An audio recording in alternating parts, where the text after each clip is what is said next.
हर हर महादेव। सांब सदाशिव। इस समय दुनिया तीसरे विश्व युद्ध की ओर अग्रसित हो रही है। वैसे तो देखा गया 2022 से ही विश्व युद्ध की शुरुआत हो चुकी है, तीसरे विश्व युद्ध की। लेकिन इस समय अमेरिका के अपना निजी स्वार्थ की वजह से पूरी दुनिया को तीसरे विश्व युद्ध की ओर धकेल चुका है। अभी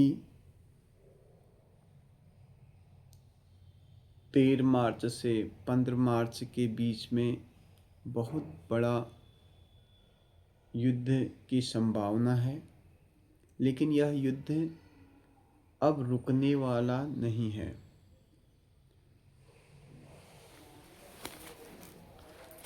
पिछले कई महीने, 6 महीने पहले, 1 साल पहले से ही यह मैंने बता दिया था कि जो लोग बाहर विदेशों में हैं वह इंडिया में आ जाए, क्योंकि पूरा मिडिल ईस्ट युद्ध की आग में इस समय झेंप रहा है। यह समय और भी भयानक हो गया है। अब जो लोग भारतीय विदेशों में फंसे हैं उनका यहाँ आना बहुत मुश्किल है। अप्रैल के बाद यह युद्ध और भी भीषण रूप से चलेगा। सबसे बड़ा युद्ध अप्रैल के बाद मई तक यह युद्ध रहेगा। 17 अप्रैल, 18 अप्रैल से 22 और 23 अप्रैल तक भयंकर लड़ाई होगी। मंगल और शनि का उत्तरा भाद्रपद नक्षत्र में आने से 12 और 13 डिग्री के बीच के अंश में यह जब आएंगे, उस समय भयंकर विस्फोट होंगे। और उसी समय ईरान, जो अमेरिका सोच नहीं सकता है, ऐसे बम ईरान, इजराइल और अमेरिका के आब में और मिडिल ईस्ट में गिराएगा। युद्ध में, इस युद्ध की वजह से तांबा के रेट बहुत आगे जाएंगे।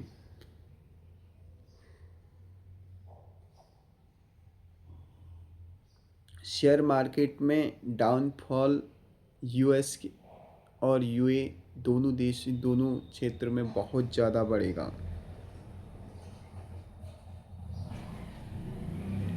यह युद्ध हमेशा के लिए याद रखा जाएगा और इस युद्ध में ईरान को पूरी दुनिया याद करेगी। मरते दम तक वह ऐसा युद्ध करेगा जिससे कि पूरी दुनिया ईरान को याद करेगी और कई जगह, कई देश नामो निस्त हो जाएंगे। लेकिन तब ईरान का भी भविष्य ख़त्म हो जाएगा। इसी युद्ध की बात करें तो इजराइल जीत तो जाएगा, लेकिन अपनों को खो करके।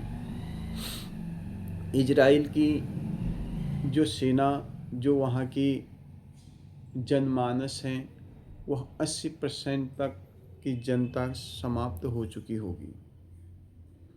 तो यह जीत के भी क्या फ़ायदा। जब जब ग्रहण आए हैं, चाहे वो सूर्य ग्रहण हो या चंद्र ग्रहण हो, उस बीच में जब मंगल आया है तो विध्वंसकारी युद्ध हुए हैं। पूरे देश में अराजकता फैली हुई है। चोरों का भय सताए, चोरी का पूरे देश में, देश दुनिया में चोरियां बढ़ी हुई हैं। और उसके अलावा आतंकवाद और युद्ध बहुत ज़्यादा बढ़ा हुआ है। ईरान का तो डाउनफॉल शुरू हो ही गया है। उसके साथ साथ मिडिल ईस्ट का भी हो चुका है।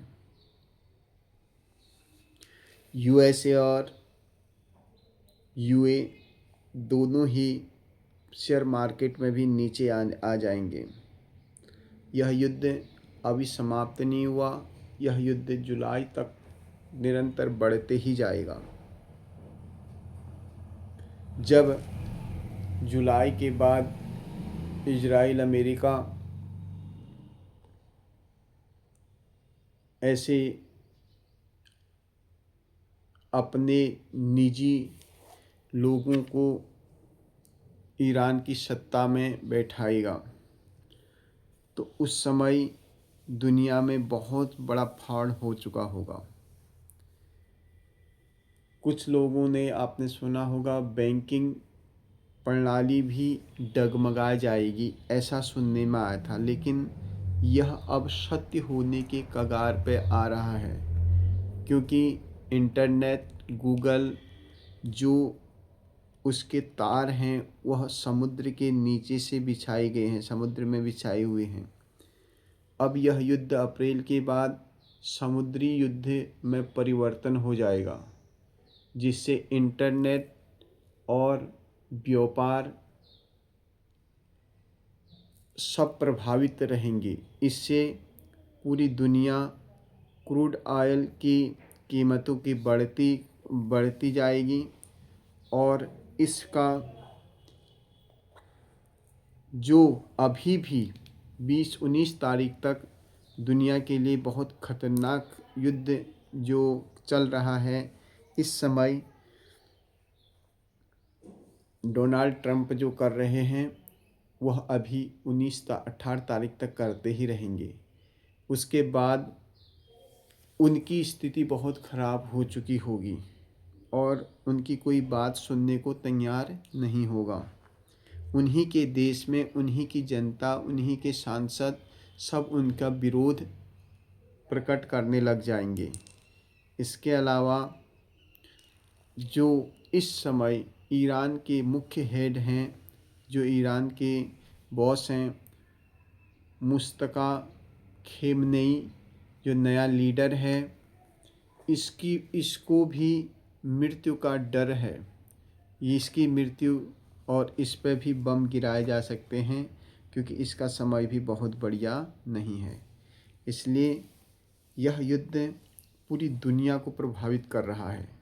सारे आर्थिक मंदी का युग बना हुआ है, लेकिन भारत में बहुत सारे ऑप्शन यहाँ पर बढ़ रहे हैं। दुनिया भारत की ओर आएगी।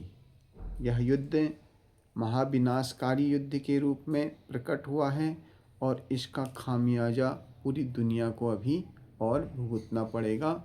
इसमें कोई भी देश दुनिया का अछूता नहीं रहेगा। हर हर महादेव।